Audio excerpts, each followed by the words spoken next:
Welcome to Yaan here in Sichuan. It's going to be a beautiful day. Let's go.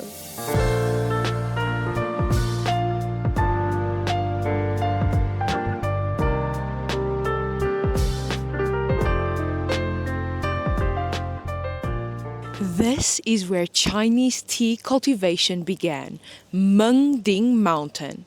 More than 2,000 years ago, people were growing and harvesting tea right on these hillsides, long before tea became a national symbol or a global drink. The stories say that every cup of Chinese tea can be traced back to this mountain, to these exact slopes, to these original plants. It's not just beautiful, it's alive with history.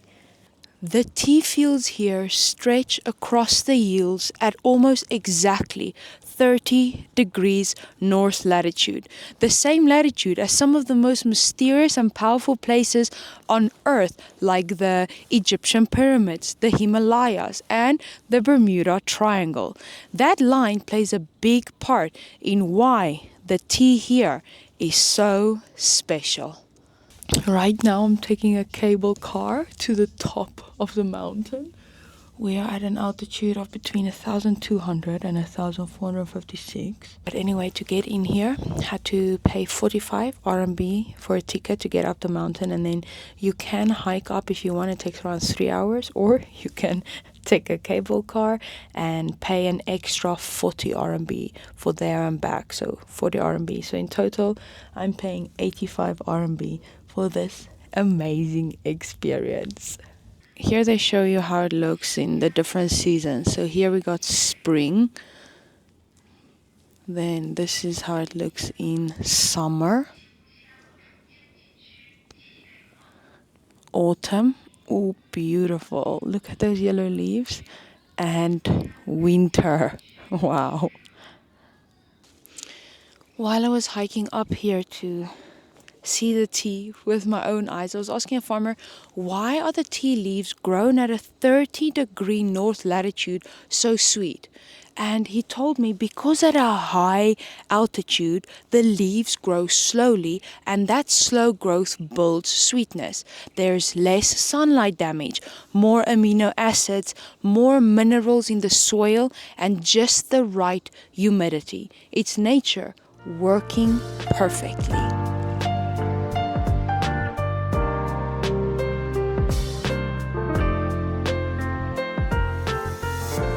Here in December, the farmers are pruning the bushes.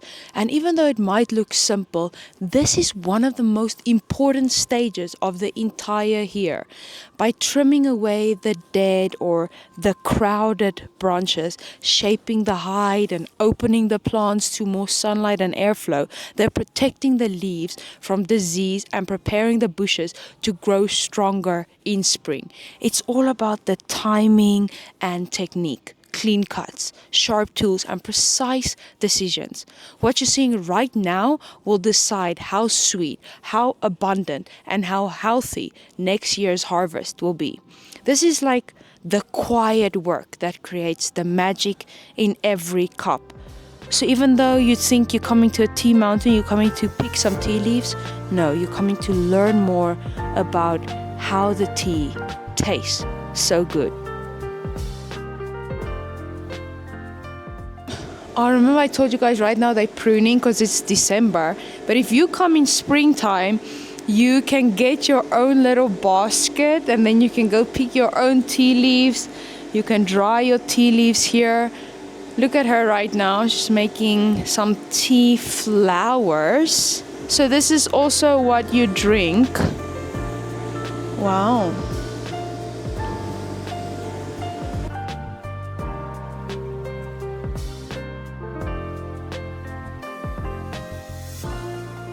I'm inside the Yaan tea factory, and this place is unbelievable. It feels like walking into the memory of Chinese tea. Layers of history, culture, and technique all packed into one space. Now, what really blew my mind is that this factory connects directly to the ancient tea horse road. For centuries, people used horses to transport tea from here into Tibet, and the tea was packed into these woven cases to make it easier to carry across the mountains. That journey wasn't just about trade. It connected cultures.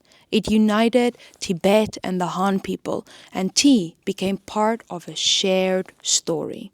And right here, you can see just how valuable tea is. Just this one 10 kg block is worth 228,000 Hong Kong dollars. Tea wasn't just a drink, it was currency, medicine, nourishment, tradition, and identity. Some of the tea aging in this factory is hundreds of years old, going all the way back to the Ming Dynasty. It's crazy to think there are leaves in this building that were picked before the world even had electricity. Now here, they mostly focus on black tea, the same style that used to travel across the tea horse road. The fermentation rooms here are full of tea that's been pressed, shaped, and blended. Once fermentation is finished, they mix together leaves from different seasons and different years to balance the flavor. And look here, these aren't just bricks of clay. These are bricks made entirely from tea. And look at this, 200 kilograms tea. Imagine the skill and precision it takes to press something that huge. And you can come here to make your own DIY tea. Behind me here are rows of examples, different shapes, sizes, and flavors. It's tea art, tea history, all at once. And the influence of this place spread far. Tea masters from Tibet came here to learn how this tea was grown and brewed. I mean, tea makers from Pu'er in Yunnan province came here to study production techniques. And look at Pu'er now. The tea is world famous. This factory didn't just produce tea, it shaped tea culture. It spread knowledge and it built connections. Standing here, walking around here, you realize that tea isn't just something that you sip. It's movement, it's labor, it's philosophy, it's community. It's the story of where people have been and the story of where they're going. And here in Ya'an is where it all started. You walk in here and you can just smell the tea. I mean, there, I've got a tea, oldest tea here, 1960. Look at all this tea around me. This tea now is the only tea that's left from here, 1992. Ooh, this is the expensive tea, by the way. Look at that. This is the 10 kg that goes for 228,000 Hong Kong dollars. Here, 1970. This is the only tea left from that time. So what they do now is they keep it and then they mix it with new tea that's in China right now to still bring out similar flavors.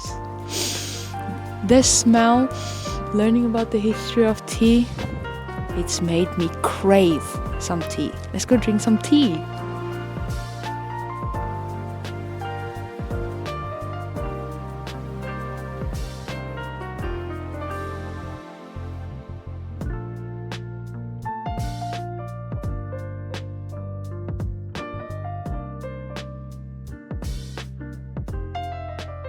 This is called Wei Lu Zhu Cha, brewing tea around the stove.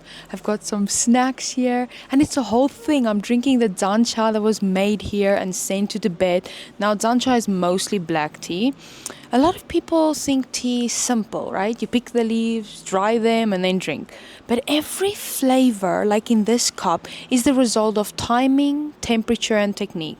From steaming to fermentation to pressing to roasting. A lot of people also imagine tea as this very traditional, older generation thing, right? So earlier I asked them how the tea culture is attracting young people today, and the answer makes total sense. It's becoming fashionable, social, creative, and modern. There are tea bars, stove brewing spaces, live stream tea rooms, artistic tea studios, photography setups, which I can see attracts a lot of young people when they can take some beautiful pictures. And then there's also your handcrafted tea cakes. It's becoming a lifestyle. I feel like tea isn't fading out, it's evolving. Now, today, what we've experienced together in this video, all of it is happening right here in China. And this city, Yaoan, is where so much of that story began. To sit here in the birthplace of tea culture, drink tea made in the same mountains that shaped it, and see how the next generation is shaping its future, that's a pretty incredible experience. Thanks for joining me today, everyone. Remember to drink your tea, and I'll see you in Yaoan in the new year.